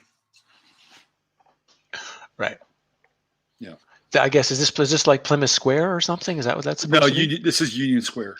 Oh, Union Square. Yeah. Mm-hmm. Yeah. So, and not only the little area. Look at the size. Look at how deep that goes into the background. Yeah, look at that. That's a lot of building when they're supposed to be, according to the story, nobody there 2 years before, but a few Spanish people and a U.S. battleship, right, to take over the city. Right. Absolutely. So And of course, the Mormons have a very weird connection to the beginning of San Francisco too, right? Because before the battleship even got there, this group of Mormons set sail and landed in San Francisco. And I believe it was one, I don't remember the name, right? But he was one of the main ones who was the creator of the whole gold rush story that got that started in whatever that was, 1848, 1849. So there's also this strange, why would the Mormons all of a sudden send a whole bunch of people to a city that kind of doesn't exist? Right. Yeah. There's a lot of strange anomalies with San Francisco. There's a guy by the name of Adolf Sutro, and Adolf Sutro was so they had again, historically, question mark, they had a silver rush in Nevada, which supposedly happened after the gold rush. And Adolf Sutro was supposedly this guy that figured out how to create mines into the mountains in Nevada so that they wouldn't collapse on the miners and then get the silver out. So as a result of that, Adolf Sutro becomes like famously rich and then creates the Sutro baths and creates a trolley line out there. So he's embedded in the history of the city. And again, you have to ask yourself, like, is that real? Is that true? I mean, did this guy actually do these things, or was he one of these people who was kind of spinning the tail and controlling the narrative? I mean, that's another question about it all. Here's one factoid I'm going to bring up, and I want to ask you some other questions about this. So when I was in college, and I took there was a 3-unit class on the history of San Francisco. It was university. San Francisco. I went to San Francisco State. So one of the things that they talk about is the Victorian style of architecture. And I always thought this was really odd because according to like the normal story, right, or the generally agreed upon narrative, is that these people were living in box houses. And then what they did is they had these Sears catalogs, and they saw these, interesting little cornices and all these little things inside the Sears catalogs. Right. But those things weren't really for external structures. So people would order these things thinking that they could add them onto their house. And they came to realize, well, I can put it up on my wall or around my window or whatever. But then somehow Sears and the manufacturers got word back that what people really wanted was to take that stuff and put it on the outside of their houses. And I'm like, back then I thought about, oh, well, that's kind of interesting. They were very, industrious, capitalistic, meeting the needs of the public, whatever. But then when you think about it again, and you put it under a whole different microscope, they've got to change the machinery. They've got to make everything bigger. They have to have kind of this very sophisticated communication system of the specifications. Yep. I mean, you get into the complexity of manufacturing, and it's not just like some guy here says, okay, make everything 4 times bigger, right? Right. So the whole thing is just bizarre. It's really bizarre. And I don't have an explanation for the Victorian architecture other than maybe it was already there, or maybe it was kind of a copycat sort of thing. I don't have an explanation for that, but I'm not buying the Sears catalog. I think that's one of the challenges, that if any of us are really honest, we really can't give an answer to say, I know an answer in history. And particularly the further back you go, I can't say, I know for sure how the pyramids were built. I know for sure how this was done there. I know for sure what this temple was for, because you can't know for sure. But what you can do is take the narrative that's presented to you, and that narrative we're finding out is so important because what's the George Orwell quote, right? Those who control the present control the future, and you control the present by controlling the past. Right. So the control of history is so important. But what we can do is take the narrative that we're presented and do just what you've done there. Start digging through it and say, well, is this actually true? Yeah. And once you find out that the narrative isn't true, then at the very least, the basic foundation that's holding something in place can be burst, and at least we can examine openly and freely, and maybe we might get lucky and get an answer at some point, but at least we won't be accepting the lie anymore. Okay, so I want to put that like just over here for a second, because I want to go back to that concept. Okay. And I want to bring that forward into our reality, or whatever this thing we're experiencing. But I don't want to go there yet, because there are a few other things I want to talk about. Sure. One of the things you brought up was that the strange occurrences that were going on at these World's Fairs, like the things that they were actually doing, the expositional part. You want to get into some of that stuff? Sure. There seems to be two really important things that were going on. One was what you might call like a human zoo. And they made sure that they would always bring in native Indian tribes. They'd bring in people from Africa. They'd bring in wherever, with the idea of presenting them as savages, because the only people who could really afford to go to these things were, we'll call them white Victorians, but we don't really know even where they came from, because they were getting like Omaha, their fair got like, I don't know, 4 million people or something to visit. Then I think the city had 100,000 people. So where are all these people showing up from? Exactly. But that was to present these zoos with the idea that the evolution of the human from the savage that you see here before you to the perfected you that's watching it. And it got to such extremes, like in the Buffalo World's Fair 1901, which I think is the strangest fair of them all. They brought in like 7,000 dogs into the Coliseum, had the native Indian tribes, people that were there, go out, slaughter all the dogs, and then eat them in the Coliseum, so that everybody could watch the Indians eat the dogs, so that they would again get this sense of like, they're savages. Or at that fair, they tried to electrocute an elephant. Yeah, I've seen that one. Yeah. Like actually, and that all links into this battle between Tesla and Edison that was going on, because the Buffalo World's Fair is the one that had a president assassinated at it. They had President McKinley was assassinated in the Temple of Music. And what was so strange about that, I'm going to have to actually open my book so I get the name of this correctly. But he was killed in the Temple of Music. And then, of course, like everything, the fair was torn down. And I happened to be watching in the middle of my research these guys that go around in abandoned buildings and abandoned hospitals and whatever. And I was looking in one. They were at a place called J.N. Adam Memorial Hospital in Pennsburg, New York, which is very close to Buffalo. And in it was this beautiful dome. I mean, in the middle of the structure, it was this beautiful dome and beautiful ornate glasswork. And I started wondering, why do you have that in a tuberculosis hospital? So I checked into it more. It's the exact ceiling dome that had been in the Temple of Music where McKinley had been assassinated.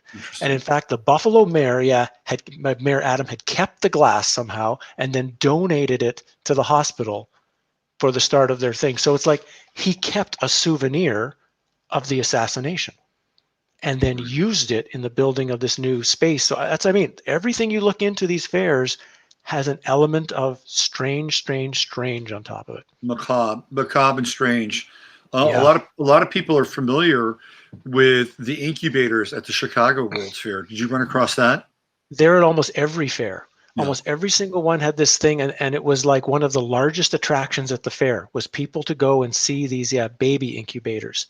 And what's of course really odd is at this period of time in history, we're dealing with the orphan trains, these strange events of these children in these eastern cities or from somewhere, supposedly with no parents, that they shipped on these trains out to the west to populate cities.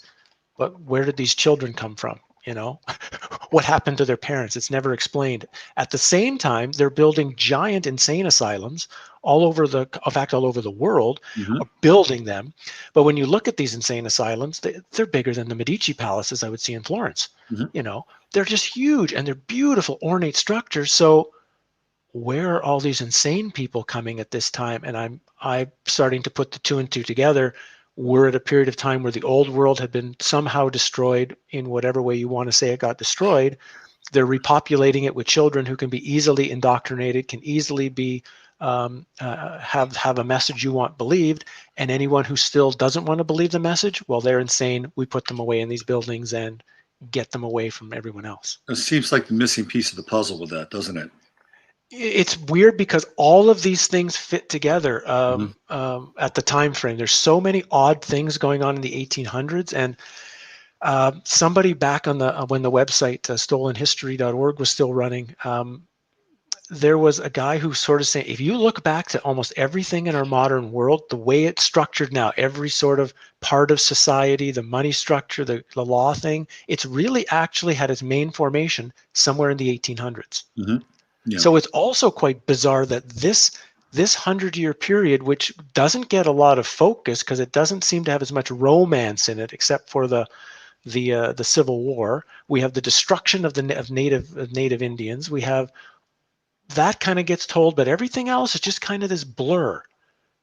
But it somehow Yeah. seems to be the foundation of where we are. Let's talk about the Civil War. I think it's a discussion that merits some time. Sure. I've spent some time on John Levy's channel and looked at a lot of the supposed Civil War photos. And I'm kind of lean into his premise that really the Civil War was more of a kind of a rolling sort of demolition crew to go through the South and blow things up, tear them down. And again, one of the questions I've asked about the Civil War is that, well, let's say the Civil War or the narrative or the story we seem to know is true. If you are an occupying force like the North, why would you want to go in and destroy all these cities, right? Why would you want to do that? Why would you want to destroy the infrastructure? Why would you want to alienate the people? Why would you want to do all these things? I mean, spite and animus does not describe that. Because if you were really doing that and supposedly all the great, agriculture and, the tobacco and the cotton and all those things that the North didn't have, you'd want to kind of keep that intact and those systems intact so you could ultimately capitalize from them. It would take more money to go back in and rebuild that stuff. And then you'd have a whole pissed off populace. So that thing never made any sense to me as to why they would just go in and burn down New Orleans and burn down Atlanta and all these other places. What are your thoughts on that? I would agree similar to it. It's funny because like you, when we first got taught this in university or when we were, we didn't think about it clearly enough, but kind of like, that sounds strange, but we never would, I didn't take it to the next level and start, well, wait a minute, if it's strange, that should be examined. The historians are right. They must know what they've studied this more than me. I got to move on, Right. But once you start stepping back and start looking, for example, at the photographs that we have, let's say, of the destroyed cities, and you have to start wondering, okay, what kind of equipment do you need to destroy a city like that? Absolutely. If you look at like photos of Richmond, Virginia, and some of these other places, I mean, it's got to look like Dresden. It does So look like Dresden. yeah. So how many cannons of the supposed 1860s are you going to need to make that kind of damage? Like, what are you just going to stand there with 1,000 of them firing them like, for 40 straight days just to knock down the buildings? Again, that's the only way it could possibly have happened. Something is completely wrong with the technology of how that occurred. And that links into when you look at the whole continent, every city in North America went through a giant fire sometime in the 1800s, linking to this, and they all look the same as those Civil War photos. They look like they've been bombed in Dresden.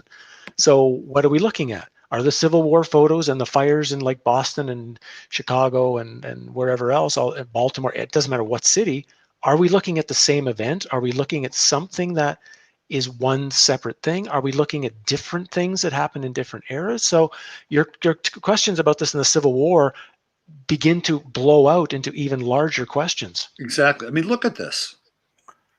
Look at the destruction here. Can you see that, Howdy? Oh, I see it very clearly. Yeah. And this is, and if you look at this, I mean, look at these buildings. I mean, they are incinerated. Yeah. These are it would take a high degree of heat and temperature to actually get into that stone. And if you look for some of them, yeah, you'll see like where stone looks like it's been laser cut it's not like it hasn't. It's literally been cut, sheared. You'll see, Look at that. hardest stone melted. It's just, yeah. Right. And so you're telling me that you're just going to blow up like, 95% of what looks like it could have been a church here, and the rest is just standing there. I mean, with the supposed cannons and equipment of the day. And then, of course, the guys just kind of lounging around. Oh, yeah. Yeah. That's the other thing you find in so many of these weird photographs, right? With the Civil War or with the fires, there's always going to be these people having photos taken with it, almost like it's a souvenir photo or a trophy photo. It's not like they haven't done anything. They're just, and they've often got, the hand under the shirt pose while they're there. And it's the people getting their photo taken with the ruins just do not match in any way. Like this. Look at them. Oh yeah, we're just going for a little walk here, little Sunday stroll down by the ruins. Yeah. My favorite of all that is the videos of things of the 1906 earthquake in San Francisco, where they have pictures of the earthquake itself, and everybody's dressed up in their Sunday best, and they're all sitting there watching it, and it's like having a nice fun day out, or they're just walking around, and it's like, your city's burning to the ground. You've just gone through an earthquake. Shouldn't there be a little bit of panic on the people's faces or their demeanor? They look like extras in a movie set. Yeah. And so when we go back to the Civil War, we have to wonder, probably some event was going on during the 1860s in the United States. I think that's probably true. What was going on and what the exact story was, I think that's totally up for question now. Right. I would agree with you. So now I'm going to kind of wade into, how should I say this, slightly controversial territory. Okay. So if the Civil War can be questioned, then the reasoning or the impetus for the Civil War, which was supposedly to end slavery, right? If that was the driving force behind the Civil War, and the Civil War is not what we think it was or could have been, then what does that say about the idea of slavery? Now, this gets into some very weird territory. Yeah. Okay. Very, very weird. Now, that's not to say that there was Jim Crow rules or Jim Crow laws, and that in the South, clearly in the early 20th century, there was segregation. Like, that's on record. White fountains, black fountains, people have lived through it. But that's a different piece of what we're talking about, right? There's something else here. And so now, if that is true, right, if we can question the Civil War and the impetus behind it and the actual, perhaps, deployment of the Civil War, then we have to question why it was fought. And if we have to question why it was fought, then what it was fought for, did that really happen? Right. And what if, like, you could take this a whole lot of ways. Like, what if what are being called what if the slaves really were slaves? They really, that story is really true, but they were the ones who lived in these giant cities before they were captured. What if these beautiful cities that became the Chicago World's Fair and the St. Louis World's Fair and the Nashville World's Fair, what if that was the home of the indigenous populations of North America, which were part Native Indian, part African, part Peruvian, part whatever, and they were the ones that got somehow blown up out of their cities and pushed into the prairies, and that's why they're roaming the prairies, or the ones that couldn't get there wound up in chains and working. Yep. It's another one of these possibilities that's so bizarre for the mind, but everything has to be on the table. Once you pull out one question, like you say, how many other things don't necessarily automatically stand up anymore and should be re-examined? Yeah. So my sense about this is that if we're talking about a pre-existing culture, it feels to me like it was pretty diverse. And there was a number, like if you look at the Cherokee are a very diverse looking group of people. And I think that would be a pretty good sample set of, a particular type of diversity. Yeah. So you would have everybody from, what we would call a classic like Creole or somebody who might be more on the plain side, or you might have somebody who would look really like light-skinned and redheaded because they had light-skinned and redheaded Cherokees. Yep. So I think it was a very diverse population. Yep. And to your point, I think these were the people that were probably here, and there were probably people before them as well, and maybe, I mean, I think we're talking about layers here. Oh, for sure. I remember seeing one on the, I just want to make sure my candle flame is properly out so it doesn't create any fires or anything here. Mm-hmm. Okay. I think, and again, it was a John Levy video, I believe, that depicted, he had a picture of reconstructing or work being done on the Salt Lake City Cathedral. Mm-hmm. And as they were digging down into the ground, there looked to be these giant limestone or granite blocks. And I'm meaning like 10, 15-ton blocks going down many layers. And like you say, it's like, well, what did they build that cathedral on?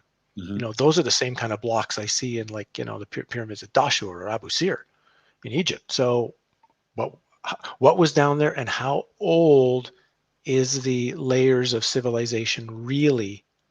And then people would ask, well, why do the group in charge want to hide that from people? Why do they want to try to hide that? And again, if humans used to have a time in this reality where we had tremendous power and tremendous mental ability and tremendous ability for health and balance and clarity and long life and connection with nature and a happy lifestyle, if you as a human can connect to that again, you're not going to want to live in any of this. This would be like, get this out of my face.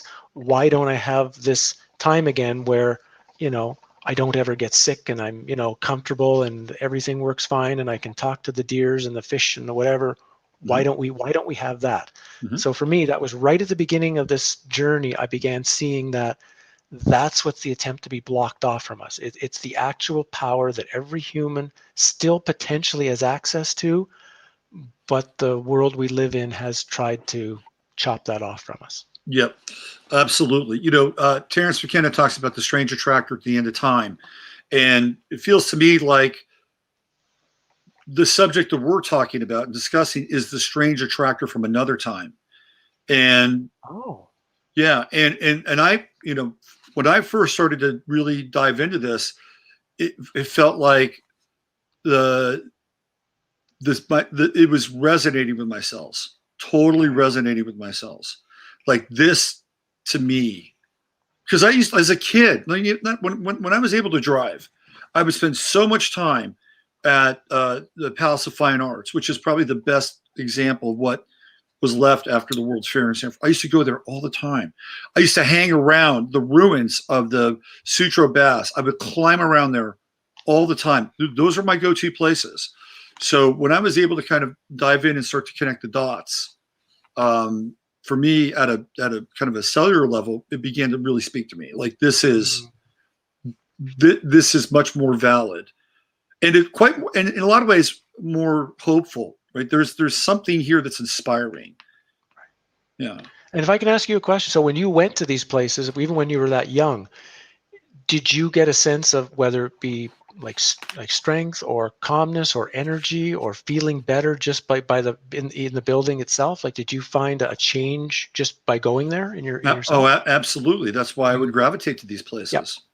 Yep. The Sutro Baths, well, the remains are still there, and it sits right out there on the edge of the San Francisco coastline. You can see, begin to see like Marin County and stuff. So the view is fantastic. But there was something about the feeling there that was, even though it was like ancient Roman ruins just burned to the ground, there was a vibe there that I always kind of gravitated to and wanted to be around. And with the Palace of Fine Arts, it's really incredibly peaceful, very peaceful, and gave me a sense of something much more kind of holistic and grounded than, the surrounding reality, whether it was architecturally or even sort of socially, right? So I definitely felt the difference. And there were a number of occasions when I would go to the Palace of Fine Arts and have like kind of magical experiences, just sort of out of the blue. Like one time I went to go see Paul Winter, and well, they had a movie that Paul Winter did called Canyon, and he took the Paul Winter Consort down the Colorado River, and they would pull off and play in the canyon. They'd take their instruments and play. So they had a concert there, kind of in the open area of the Palace of Fine Arts after the movie. And it was really interesting because somebody just got married and they were having their wedding reception there. So now you have this wedding reception that just happens, and then the group is playing, and the energy was wonderful. You know, it was like, you know, you're having the Paul Winter Consort play at your wedding reception. You didn't, you know, plan it or play for it. So there were some interesting things that would happen. And I'd always go to the Exploratorium, which was also in the Palace of Fine Arts. And, you know, I would take kids there on school trips and stuff. So there's a vibe. There is definitely a vibe to that place. And it's if you haven't been there and you're in California, I highly recommend it. Yeah. So, and now imagine an entire city built on those principles, where all the buildings are doing that, where statues are around to amplify energy, where you've got, you know, cymatic wave patterns of rose windows put in the cathedrals that are sending out the right kind of energy, where you've got an entire city just generating that. Yeah. Wouldn't that be an incredible place to live? Absolutely. Absolutely incredible. And some of the, you know, the really sophisticated technology, theoretically, right? You know, we've talked about this a little bit with the, with Levy, what he calls the what is it? The Arca, the Antiquitech, right? The Antiquitech, right? And if you look at the Antiquitech and you look at, and I talked about this the other day, they look very much like sigils. Like the top of the Antiquitech look like sigils. Right, right. And then what have we been taught about sigils? Oh, sigils are bad, right? Yeah. So you want to stay away from sigils. That's like devil code. Right. And you think about it, go, well, maybe it's not bad. Maybe you're telling us it's bad because you don't want us to go there and understand that these things can do things that we can tap into, which means we don't have to tap into the things that you make us pay to tap into. Yeah. Yeah. I know almost every place I've ever gone in ancient Egypt, I've had a mystical experience at every one of those sites, and it had nothing to do with me. It's the site doing it itself. The building, the sacred geometry, the type of stone, the way it's been positioned, the energetic structures, how they lay it on the earth, what comes from the sky, what the astronomy was like when they built it, right? Everything, all creates this package, and they don't want people to know about it. They don't want people to know that this power is so close to you. And even if they want to try to show that something is spectacular, well, aliens did it. Aliens came in their spaceships and built this, because then it's not you. You yourself couldn't have anything to do with this. You needed some outside force. It's all of these ideas are a part of taking away, I think, the power of what we have access to. I got one more question about the past, and then I want to kind of bring it forward so we can maybe apply some of these things to where we are now. So I'm interested in this idea of 1776, the founding fathers, the inception of the country, right? This is, again, the story that we have been told, which may be true. It may be true. But it also may be that it is part of another story. Yep. It's again, all of the, once I started uncovering one thing, now you start going back and uncovering everything. Is that true or not? Like, why do all the founding fathers want to have so many statues of them in Roman togas? You know, that's a strange thing. Are they trying to create some sort of myth? Why do they want the myth to be ancient Rome? Why not some other myth? Or is it really telling us something truthful or not? Or it's of course, who were they? What organizations were they really involved with? Of course, we like to be told down the road that they're they were Freemasons and that it was all part of a Freemasonic idea of starting the United States. Well, is that true? Or is that the story somebody wants us to believe? Exactly. So all of these things start popping into our head of like, okay, all we have is the narrative, all we have is the story that we're being told, and whatever facts they're trying to give us to say this is why the story is right, and then we have to do the work ourselves and start digging and saying, can I prove it? Mm-hmm. Mm-hmm. Yeah, and a lot of it just can't be proved. So when we go back and we look at people like Washington and Jefferson and these historical figures and the documents, et cetera, and this is just my sense, my hunch, is that they indeed were historical figures. Maybe they weren't the names that they were given to us, but these were historical figures, and I believe that they did create documents, and they did create something, but how that has been shifted and spun and told to us may not be entirely the complete story. Right. I think that you have to have, no matter what you're doing, if you're creating a falsehood, you have to put some truth into the falsehood, or it'll be so easily seen as a lie that it'll be discarded. So you have to have enough. So that's part of it, is separating the wheat from the chaff, right? Is figuring out which part of the story is linking to truth, which part of the story is fabrication, and that takes hard work. All right, let's move this thing into the present. Okay. Okay. So given that we just went to 1776, and perhaps some of that is true, and some of those documents are probably valid, true, and real, even though we've had certain resets, 1913, income tax, Federal Reserve Act, what was it, 1857, when we sort of decoupled and defaulted on. I mean, so we have these things, right? So those are part of the story as well. But let's just say now, people are saying, well, that's not constitutional, right? That's not constitutional. Where, you enforcing a mask upon me is not constitutional.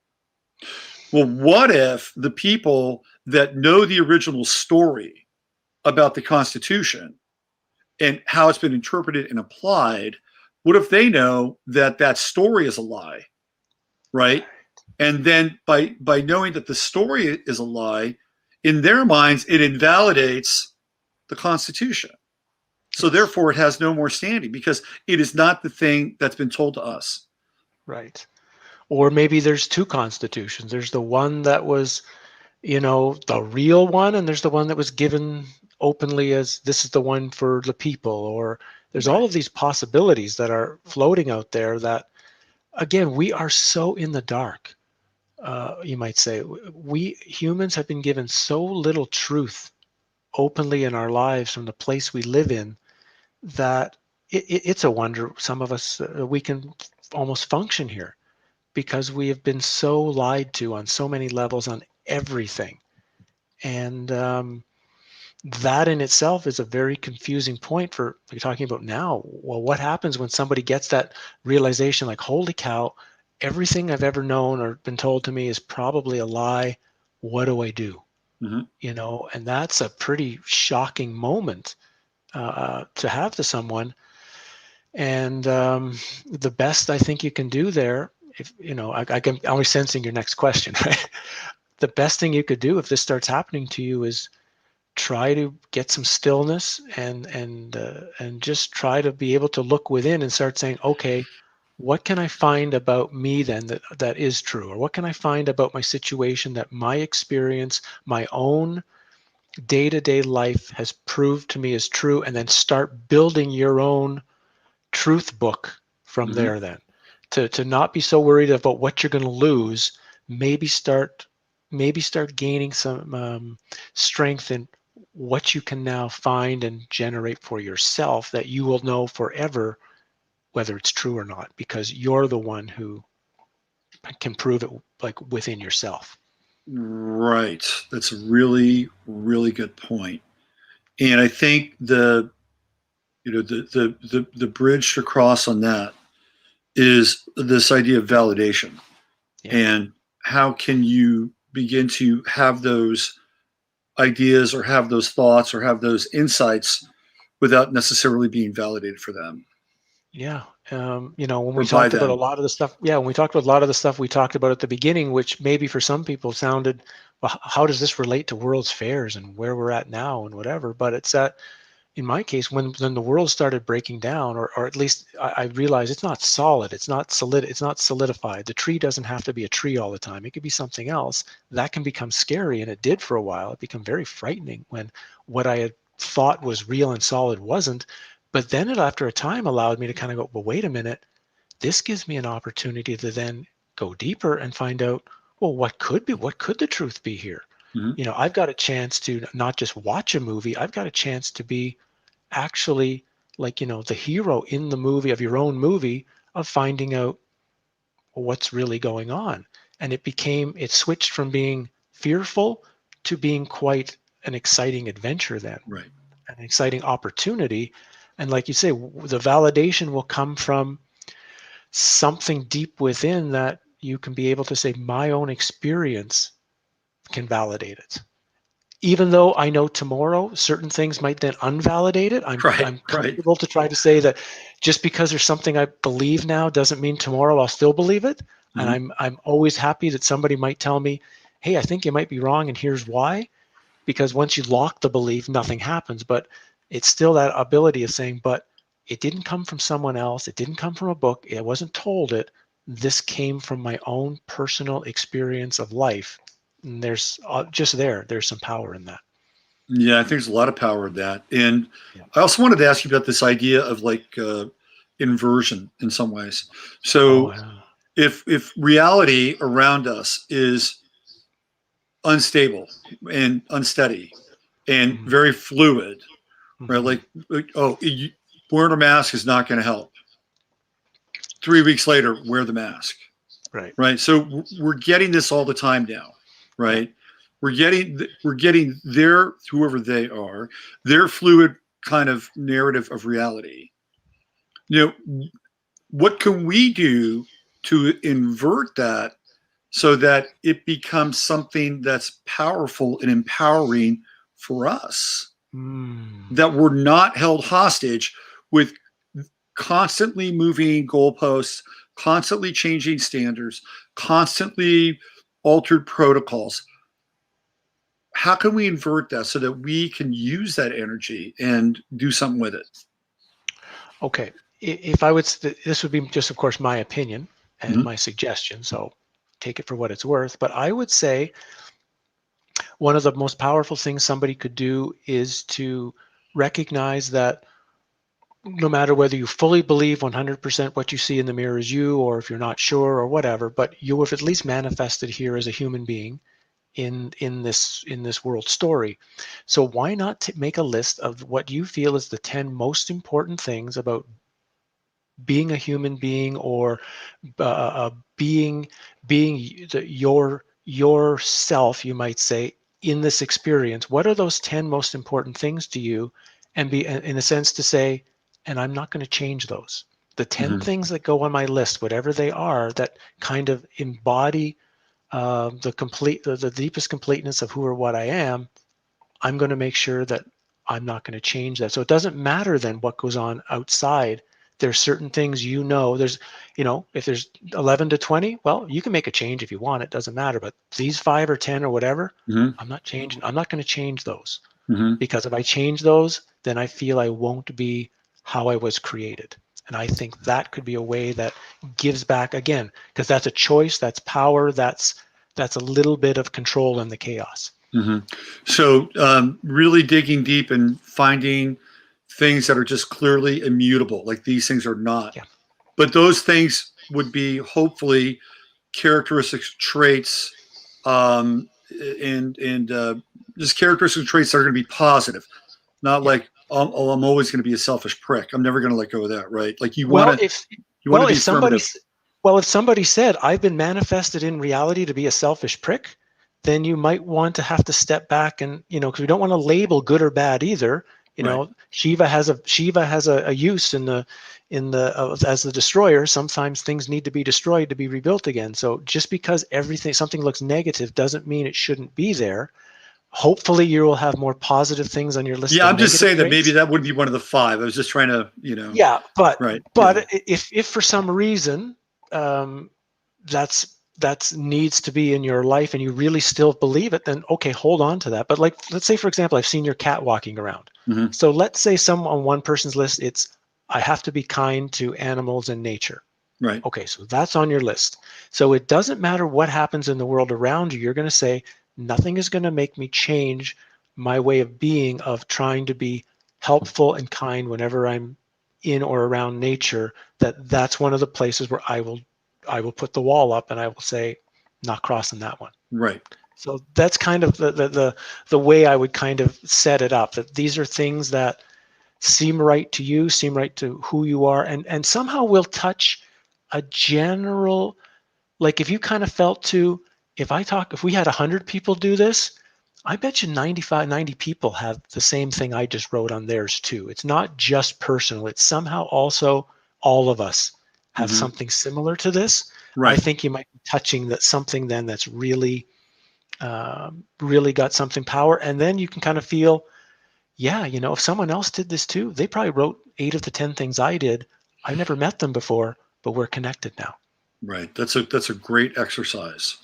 Really great exercise.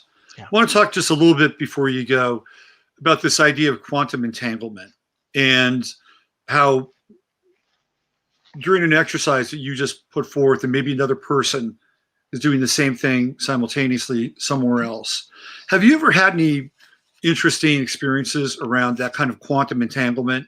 And all of a sudden you find like another being or another person is either completing a circuit, has been doing something similar at the same time? Maybe not exactly. Mine has been more interactions with the world itself, where something will all of a sudden surprise me and the world will react in a way I didn't expect it to. I can give you an example. Like after I'd been working with the Korean Zen monk for a while, I noticed that my mind was very clear and like clear. And I was walking down the street and there a car had parked too close to like the end of the street and a fire hydrant. And I knew that the ticket people in that city were very clear on and I knew this guy was going to get a ticket and he just needed to go back like a foot. It's all he Mhm. needed to be back from it.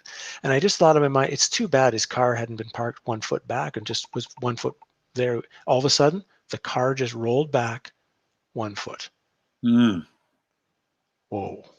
mm, And I kind of just started walking very quickly, because that you start going to a whole lot of levels, like, how much of the reality is my thought and I don't even know it's happening if I want that to happen. yeah. So from that, taking your question, that I've had lots of those kind of things where you think something just kind of off the side and all of a sudden there it is in your world, Right. positively Right. or negatively. Right. Right. Right. So Wow. there's obviously some sort of connective force happening. I know there was a video done several years ago. What was it called? The Last Druid, I think. A Hmm. guy in Ireland who had claimed to be like the last of this long line of druids. And he had said that's why he was sharing his story, because there was no one else left. When he died, it was over. And he said that one of the main things that they did for choosing their new group members was they had to have telekinetic powers. Hmm. You had to be able to connect with someone without speaking. Hmm. And this is all like what you're just talking about there, how we have a full total connection with reality that has nothing to do with what we see and what we hear and what we say, Right. that there's some energetic connection we potentially have to everything around us. Hmm. Yeah. Wow. Great. Great stuff. And here we are. We're in the maelstrom of the so-called Great Reset, which is not so great. And here in the States, the maelstrom of what's looking more and more like another version of the Civil War. Oh, hey, we're going through the Great Reset, and oh, there's another Civil War on the way. Oh, isn't that interesting? Hmm. And wouldn't it be interesting if we could somehow dig through some old journals or old stuff that give us indication that, wait a minute, what we're seeing is an actual like copy of what Mm-hmm. really happened back then, that Mm-hmm. we're kind of seeing the same story Mm-hmm. happening one more time, perhaps. Yeah. I don't know. It's one thing, and I think this links to you and your work with astronomy and astrology, and Mm-hmm. is that I think a big portion of this reset, people think that they're talking about it's economic, it's going to be money, it's going to be. I think it's about time. Mm-hmm. I think it's time that's getting reset somehow. Absolutely. Yeah, and Absolutely. yeah, and if we can understand what that really, I got a dream journey where it was being described that time was trying to fold over on itself, Mm-hmm. and that this was actually a good thing, that time at this moment is supposed to, and this is how it described it, fold over on itself, whatever that means. But some group for several years has been trying to stop this from happening. Yeah. Yeah. No, I think that you're spot on with that. And astrologically, last year, I was looking, well, prior to last year, but I was really looking at the Saturn Pluto conjunction that happened on January 5th. And I just kept telling people, we're running out of time. We're running out of time. Time is ending. And on theoretically March 11th, when the NBA stopped its season, time did end. Right? There weren't any so-called seasonal rituals. I mean, they canceled the Chinese New Year, right? Right, And right, that's a significant marker for time. And then they right. canceled things like the Final Four, and all these events were canceled. And the Right. Masters and golf and all the tennis tournaments got flipped around and changed. And it's very odd because now the NBA season had just ended, but now they're starting again in December. So this whole time thing has gotten very odd and very weird. Very, very, very weird. And I know it's mundane stuff, but even with football, like you would have Sunday games for the pros, Monday night game for the pros, and then they added a Thursday night game. That's And right. that had been happening for a while. Well, this year they've got floating games. They got games on Tuesdays. They've got games on Wednesdays. They've got games on 3:00 Eastern Standard Time on a Wednesday. Like, there is no more time that we know it or understand it. And I think that this could be a liberating thing. Yeah. I like that, and the way you said it's the rituals are gone. Like, it seems so simple, but like you say, I would know Saturday 3:30. I'm probably got a Big Ten football game, whether it's Ohio State or Michigan is playing. It's like I don't have to think about it. It's just which one is ABC showing this week. That's right. It's a small ritual, but it is this thing that links you in time to an event. And if the event is taken away from you, you kind of drift a bit in time because there's no rituals have replaced it. And Ohio State and Michigan were canceled this year. Yeah. Right. Yeah. So it's also an interesting point that I had never thought about is again, how many small little pieces of this something happening with time are we going to be seeing until maybe we get to because I go back to the Hopi prophecy a lot, that Hopi prophecy that talked about there was going to come a time soon in our future where we were going to reach a split point, and you were either walking a material road or you're walking a spiritual road. And after this moment, you couldn't switch. Whatever road you were on, that's where you're going to road. And literally, I think they described it like the worlds will split, and there will actually be two worlds coming from one. Mm-hmm. And I'm wondering if they're very true in what they're saying, and we might be very close to that split point. No, I think we're approaching it at the speed of light, whatever that is now. Yeah. So, Howdie, this has been great. Thanks for being here. Hey, thanks for having me. I really appreciated talking to you, and there's so much to study and research and look into these topics, even just the fairs themselves. You can spend years if you want to, and by all means. Let's give people a bird's eye view of your website, sure, which I have up here, with my very long, crazy name that I don't know why I chose it. Egyptian Wisdom Revealed. Egyptian-wisdomrevealed.com. Yeah, I don't know why that's what I chose, but it chose you. So there you are, the Indiana Jones from Canada. Some people have thought of me like that. I've been lucky enough, even though I've had very little money in my life, to make it all around the world. And then I've got my YouTube channel, right? Howdie Mickoski Talks. Okay. And we try to have a lot of videos up now. It's only been up for 4 or 5 months, but it's been wonderfully received. I've been really thankful for the people coming and wanting to hear what I have to say. It's been fantastic. So, Well, we'll make sure there are links yeah. to both those here. And well, you're welcome back anytime, Howdie. It's been a real pleasure speaking with Thanks, you. Robert. And just keep on doing what you're doing. And I don't have much more to say, man. So take care, my brother. Cheers. Okay. Bye-bye. All right. That was Howdie Mickoski. What a great interview that was. Wow. I couldn't get to your questions. Unfortunately, I wanted to, but I would have had to have gone into the void in order to get your questions. So I will go into the void now. We'll do a little bit of a wrap right here.